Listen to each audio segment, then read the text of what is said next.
What's good? How y'all doing this evening? Welcome back to another episode of Don's Favorite here on Forever I Love Atlanta Sports Podcast. It's your boy, the Don. Here with my co-host, Tyrone. What's good, man? I'm doing good. How everybody else doing? How y'all doing in the chat? What's good? Say hello, everybody in the chat. Good, C-Dog. What's good, Ro? Hey, we're joined today by special guest Chris Peterson from. I'm gonna let him introduce where he's from, but guess what? He covered the best college football team in the nation. Go ahead. Thanks, everybody. I'm from GBM Wolverine.com. So we cover everything Michigan, a lot of football and basketball, but just, Michigan Sports 365. So excited to talk some Jalen Mayfield. Go Blue. Go Blue. Yes. All right.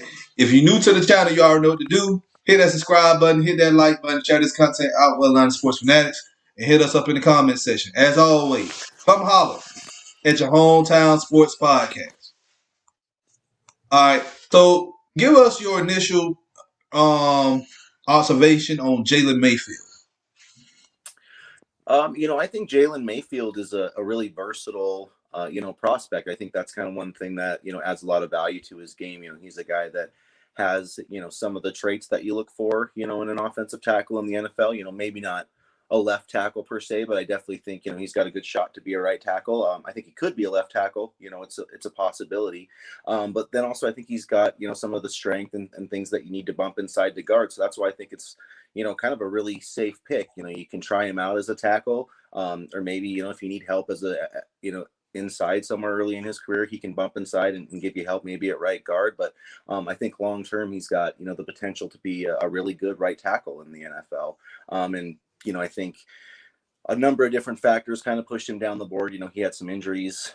This year he only was able to start a couple of games. So really he only started, I think, 15 games in his career. So, sometimes that can, scare NFL teams off when they're normally used to evaluating, a left tackle or right tackle prospect who's maybe started like 30 games during the course of his career.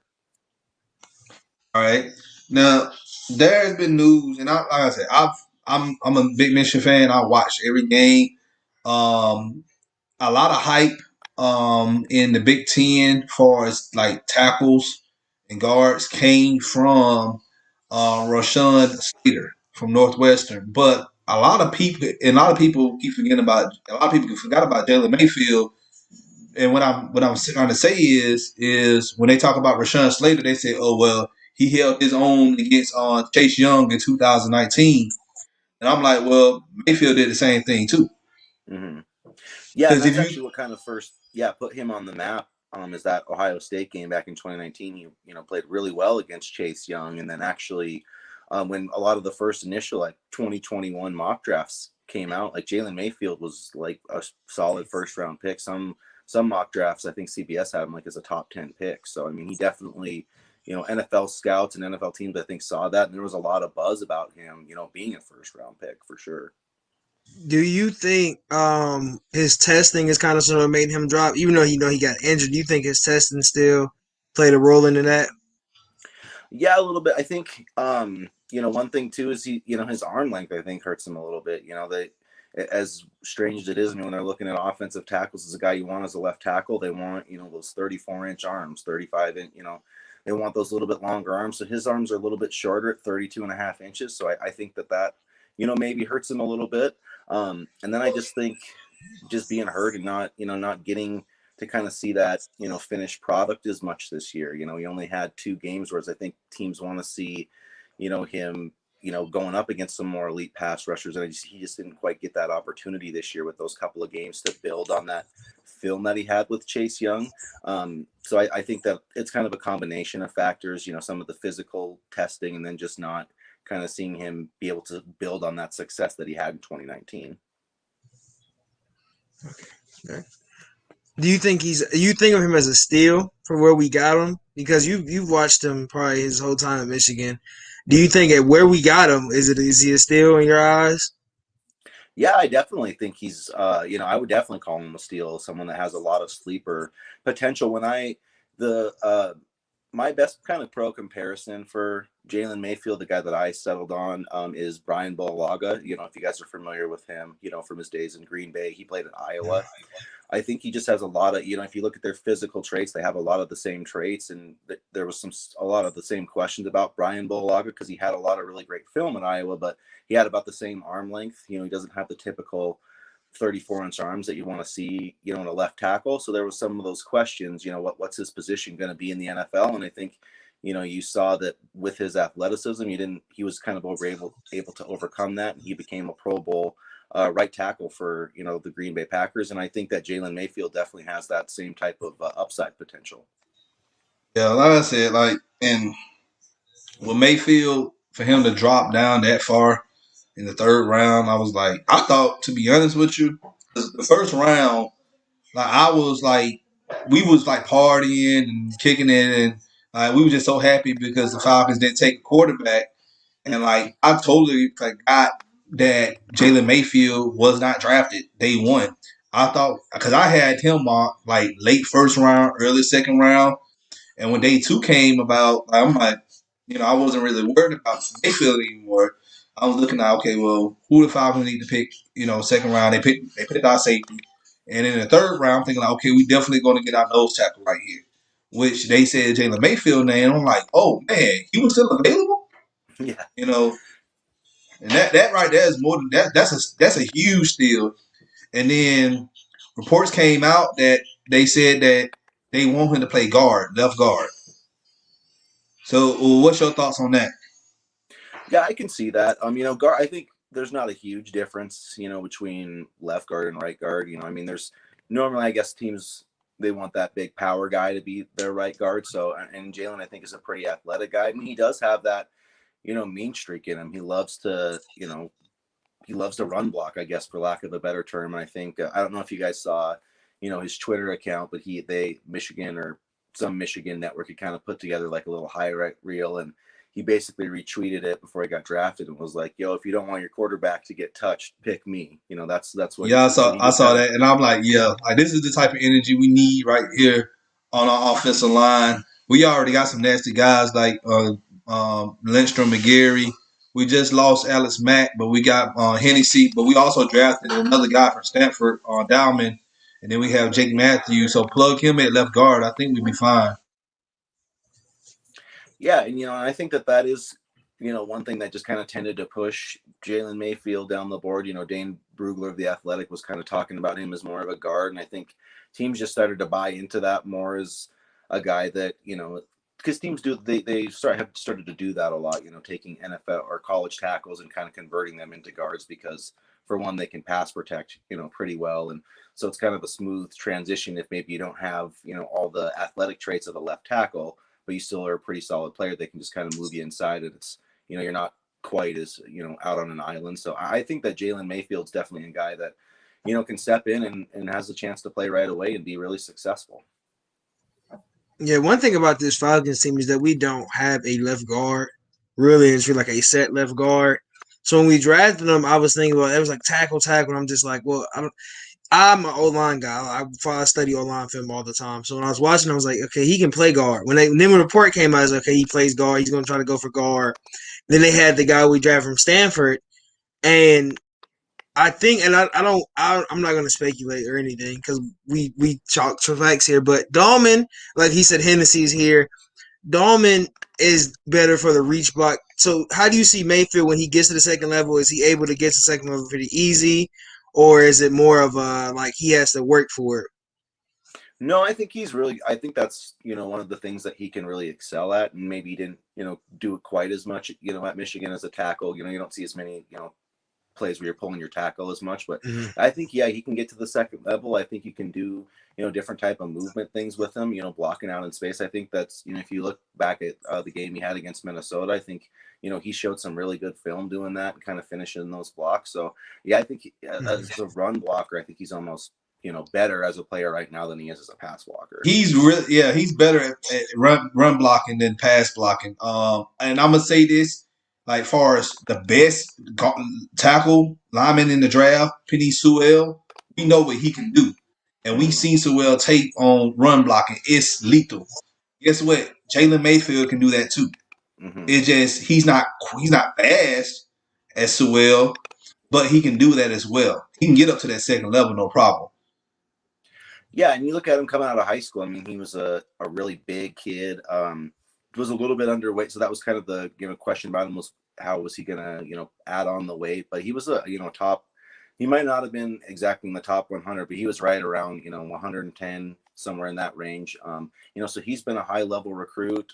Ed Warner, is a guy that's had a lot of experience developing the offensive line, and every player who started in Michigan's 2019 offensive line ended up getting drafted, with Jalen Mayfield being the last one. So that's kind of been one position Michigan hasn't done as well, maybe quarterback or the skill positions, but in the trenches they've really We turned out always some really solid you prospects. always go. You can never go wrong with the Michigan lineman, offensive lineman. You can never go wrong.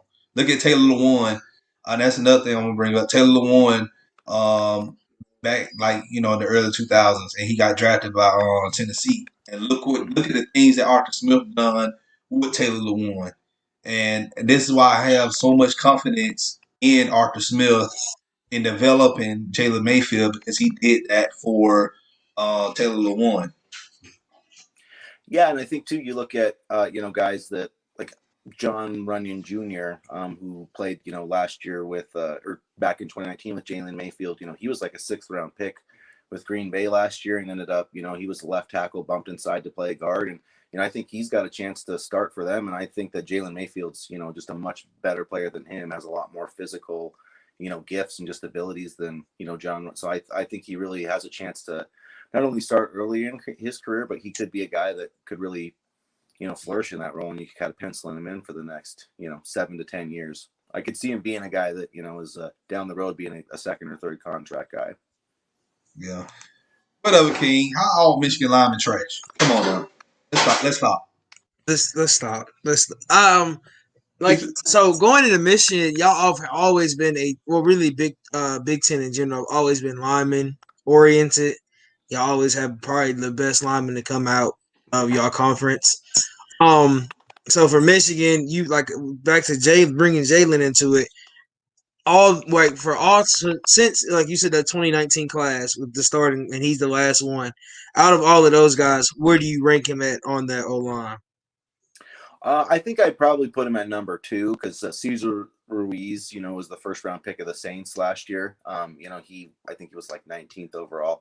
That guy was he was a beast. He's kind of a really rare guy to have at center. He's like 6'5", center, 300 pounds. He was the number 1 center, coming out of high school, and then ended up entering early, and so he just really throughout his entire career has kind of been that top line prospect. But I think Jalen Mayfield, and I think that Jalen Mayfield could have been there. I think if he, had another season, or if he had come back to Michigan, he might have been a 1st-round pick. And one thing I think it does show about him too that he really does love football, because originally he opted out of the 2020 season when the Big Ten was messing around and going to play in the spring, and so he didn't have to come back. I mean, he could have. He probably could have just worked out for the draft, and might have even his draft stock might have been better, had he just done stuff to focus on his times and the, all the testing stuff. But he came back because he loves Michigan. He loves, playing football and, being out there with his teammates. And so I think that that's, something great that you can say about somebody is that, he loves the game. And he's going to put the work into that's going to take to be a great player. That's what we need. Man, I was so upset that they got the Saints got Caesar last year. I'm like, man. Yeah, he's a tough dude. He he came in and started as a guard. In his first year, just kind of has that versatility. And I think the Saints got a guy that's gonna go to a lot of Pro Bowls. But that's my 2 cents. The 6'5" center is an anomaly of a center because you don't get centers at 6'5". You get centers at like 6'3", 6'4", maybe 6'4" at tops.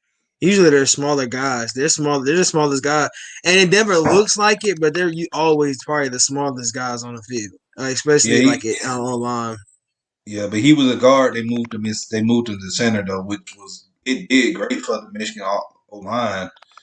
That's why he was drafted. That's another reason why he was drafted high, because he's so versatile and everything. But they should never got that man. Like, I don't know how he fit in down there. While Ohio State players down there. Yeah, it's interesting too because I thought Ruiz was a really good pick for Drew Brees because the Saints always had that with Drew Brees since he was so short. They always really built the interior of their offensive line. It seemed like where most teams like they focus on their tackles, but I think with Drew since he was so short, they're like we got to have some stalwarts inside so he can because if he gets off his spot, he's not very effective. Mm-hmm. So now they're gonna have I guess a different type of quarterback. So, but I mean having a big time center is always a good thing to have. There's not very many guys like that. So when you get Yeah. someone who's that good and that athletic, they do go pretty early. So, what's your thoughts on Mayfield Falcons? Like how you we know he's going to play left guard. They already mentioned that, but what do you think his ceiling? What's going to be his? I do think he's a guy that has Pro Bowl potential down the road. I mean, there's a reason he was able to stand up against Chase Young, and there are teams. Even if he starts out at guard, it's I don't necessarily think that it doesn't mean he can't play tackle down the road. If he shows that ability, I think that might be you know every team I think wants to put their five best guys out there in terms of offensive line. So if you can, that might not be his most natural position, but if he can give you an upgrade there early, it makes sense. But I do think that long term he might have an opportunity to be a right tackle, or he could also just add some value in the fact that if say your left tackle gets hurt or your right tackle gets hurt, maybe he's a guy who could bump out there for a couple of games and you might be okay because he's he started 15 games at right tackle in college. So I think that having that versatility is always really valuable for NFL teams because most of the time in your 46-man roster, a lot of teams are only dressing out 7 offensive linemen, so like you get more, and the max is like 8. So if you get 1, 2 guys hurt, you need people that are backups that can play more than one position. Yeah, the thing with Jake is Jake's getting older. Most people won't say it, but Jake is getting older, and he's been in the league. What is it now, Don? 10? He was Some drafted close. in 14, so it's going on with his What? 7th. He going into his 8th Seven, year. Yeah, seven, going into his eighth, I think. Yeah. yeah. So Jake is still. I mean, he's still getting older, and he got hurt before, so I wouldn't be surprised at a point where Jake gets hurt again or something happens and we have to bump Jalen out there or move McGarry and put Jalen at right tackle. I wouldn't be surprised because he's so like everything. Really, this whole draft has been on versatility.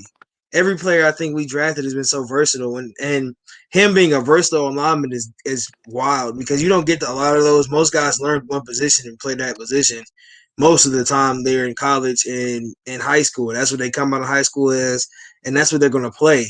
So when you get a guy that can play almost every, and he said he was taking snaps at center, during his press conference, he was like, "Yeah, I've just been working on everything." So that shows, like you said, he loves football and he wants to be really a part of the team. So I really that's what we need, really and truly.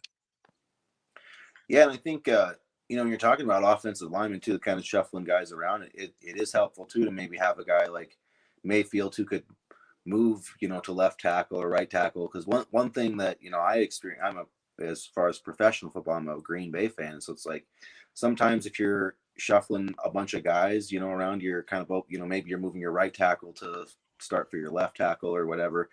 Sometimes that can kind of create different holes too. So at worst, I mean, even if Jalen Mayfield's like your swing tackle this year and he just fills in, if somebody gets hurt, I mean, I think that he's incredibly valuable there too, if that's like at worst what he does as a rookie. Yeah, well, you say you're a Green Bay fan. Hopefully, he don't turn into a Tony Manning. Yeah, right. Yeah, you want Brian Bulaga, not Tony Mandrich. Yeah, but like I said, I feel like this is a great pick by the Falcons. Mayfield can be starting left guard for this team. He goes out. And it's weird about Jake because his dad played almost 20 years in the NFL, and he got better as time went. Jake right now is like, but like I said, I will say this: I really feel like former offensive line coach Chris Morgan, he was just horrible at developing linemen. We had Wes Schweitzer here from 2017, 2018, and was he here 2019 too? I don't know. Might have been, probably But was. but last year he was with Washington and he played. He look, you go back and you look at the film of Wes Washington. He is night and day. Looks so much better. Coaching matters when you develop these linemen with any position. Yeah, it does. I think it especially matters, with offensive linemen because it's such a technique based thing. If your hand placement's not right, if your footwork's not right, you're not going to be a very good tackle. So I think it really, especially at that position and trying to, hone those certain traits that guys have. I think, yeah, especially it does really matter, about developing offensive linemen. Yeah, he was here. He was here last year too. Don. Yeah, that's what I'm saying. Like I know this year he was in Washington, so yeah. I mean, All right. yeah, you saw this just with the Patriots, man, and Dante Scarnecchia or whatever, and they were always like drafting guys way late, but he just knew how to coach them up, so it didn't really matter. Just get him anybody that has that, 6'5" or 6'6", and he'll find a way to get something out of them. And that's one of the reasons why the Patriots were so good at protecting Tom Brady is because of Dante. That man, we talking about gurus. That man is an offensive line guru. I remember when he retired, and you saw the Patriots like their line was like, it was finicky, but it wasn't good like it was. They brought this man out of retirement, and they won 3 more Super Bowls. Yeah, we need you back, and yeah, it makes a huge difference in just trying to scheme things. And I think the Patriots they're really great at scouting their own personnel in the sense that they know what their players do well, but also they know what their players don't do well, and so they're smart enough not to ask somebody to be a left tackle if they can't be that. Yeah, I think that and then they got the one of people the there better teams in the league. and they got the people there to develop it and to elevate them. It's funny that we had Dante's son here in Atlanta as an assistant offensive line coach. But we know talent doesn't, sometimes talent is not genetically transferred. So yeah, I think it's all about coaching, and it goes for any level really, because there's no way like these guys are good in high school, in college, or if you go up to NFL, they can't be good if they don't have a good coach. It's so much natural talent will do for you. Your natural talent can save you, but so much. But if you don't have technique, you don't have really like what you need to have to be a good O lineman. And you can have all the strength, you can have all the everything, and you just don't have technique. You're gonna look stupid out there. Like just the like thing, go ahead. like let's think about Penny. Like Penny has technique. That's why Penny looks like he does. Penny's technique is what makes him look so good. He's big and strong, of course, but what he does on the field if he runs out on the screen play, he knows how to dive and get it hit the corner at the right angle, and he can actually grab him. It's all about coaching, like, and going into the Hawks. It's the same thing. Like now, every sport in Atlanta is coaching, really and truly. It is, and like it's just like going like you in the military, you in a war. You can be the best shooter in your platoon, but the person who's pretty much leading the charge, the sergeant or whatever, and they telling you, hey, we ain't going this way. We go to y'all get killed. Like that's what we tell people. Like it matters. The coach out there, they calling the plays, and if what they calling is wrong, everybody's gonna look crazy. Everybody's gonna look bad. So that's pretty much all I got to say on that. But hey, thank you so much for coming on. We really appreciate it. One more time, let everybody know who you are, where they can find you. Yeah, Chris Peterson. I'm the site expert, GBMWolverine.com, and we cover everything Michigan Wolverine. So if you're a Michigan fan, check us out. Go check them out if you're a Michigan fan like moi. So go check them out. So appreciate it. Thanks, guys. Yeah, appreciate it. Yes, go blue. Go blue. On that note, if you're new to the channel, you already know what to do. Hit that subscribe button, hit that like button, share this content out with Atlanta Sports Fanatics. Hit us up in the comment section. As always, come holler at your hometown sports podcast. It's your boy The Don with another episode of The Don's Favorite here on Forever I Love Atlanta Sports Podcast. We're here with my co-host Tyrone. We got Kings run tonight, y'all. Big back-to-back game. Nobody played over 30 minutes last night, so we should I wouldn't say fresh, but we still should have a little bit of energy in us. I did my show on Drew Dahlman. You go watch that. We're doing. Everybody has done a show on at least I think we're at 2 through 4 now. So Yeah, we're we on the got another later show. rounds. We got another show tonight. We're talking to Quan Graham, and I believe King is doing Avery Williams So tonight I don't know. Yeah, I think he's doing that tonight. at Yeah, 9. and So then we I'm got doing. I have my show Saturday at 5. I'm on 4:30 with Miles Garrett. You guys probably know who that is. The guy that came on a couple weeks ago on Sunday. We're gonna talk Notre Dame. We're gonna talk about Ogundeji. so the lineup for tonight. We He got said Dunn's Frank. favorite. Dunn's favorite coming on at 8:30 again. I'm talking to Quan Graham. 9 o'clock. We're talking Avery Williams on King's Rim, and then y'all got He the said post Frank. I game. think he said Frank. King said Frank. So it's not Avery Oh, tonight. Frank. It's gonna be Oh, Frank. so it's so okay. Frank Darby. I'm sorry, Frank Darby coming on at 9, and then tonight post game Hawks Kings Rim. So it's a jam packed night here at FILA Sports. So y'all grab y'all something to Yeah, eat. listen, I'm in the coop. Oh. Yeah, my bad, man. Look. It's Everybody, you call it. Everybody calls. It's. I can't say how he says it. It's Kundu or something like that, and then it's Ogundeji, but it looks like Giannis's name, so everybody acts like that's him. wow. So we'll see y'all back here at 8:30. Y'all grab y'all something to eat. Y'all chill out. See y'all later. Peace. We out.